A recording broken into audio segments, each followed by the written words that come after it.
Breaking news out of the UFC, Dave. Check this out. Just fell into our rundown. Oh, Daniel yes. Cormier and Anthony Johnson are going to give it another go in April. Cormier will defend his light heavyweight title against Johnson at UFC 210 in Buffalo, New York on April the 8th. MMA Fighting has confirmed.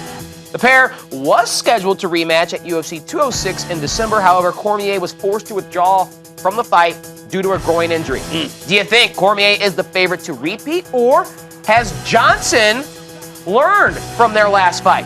Nah, it's still Daniel Cormier to me. That's got to be the overwhelming favorite in this fight. I love Rumble Johnson. By the way, I love the fact, the venue for this, where they're doing this fight, Buffalo, New York. Because as you mentioned, Tyler, they were supposed to do this in Toronto. And anybody that knows that part of the country and their country, that's not too far away, Buffalo to Toronto. They were all jacked up for that fight to happen. Didn't happen because of Cormier's injury. And now to put it right there, just come on down, Torontoans. If you want to come down, just all you got to do is cross the border there and you can watch this one in Buffalo. So I love that. This is a fight we've all been waiting for, to see this rematch. The first time they fought, Rumble Johnson hit Cormier with a right hand that literally spun him like a top all the way across the octagon. Not many people have been able to stand up to his power.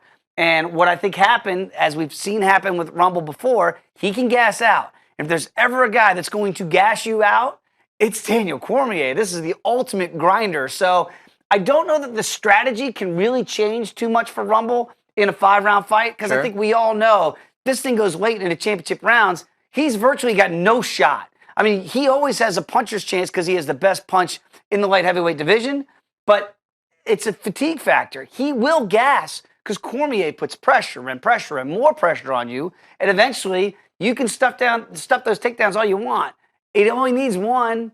He needs maybe 2 tops, and he's going to grind you out, as he did the first time they fought in a great fight. So I don't know that the strategy can change. It still has to be Rumble. I'm coming out and swinging from my heels, and I'm hoping to knock you into oblivion. And if so, I'll get my arm raised and I'll get that strap. If not, more than likely, you're going to get me to tap out at the end of this thing. Well, it is set. Breaking news out of the UFC. Daniel Cormier and Anthony Rumble Johnson will face off. Light heavyweight title on the line, UFC 210 in Buffalo on April the 8th.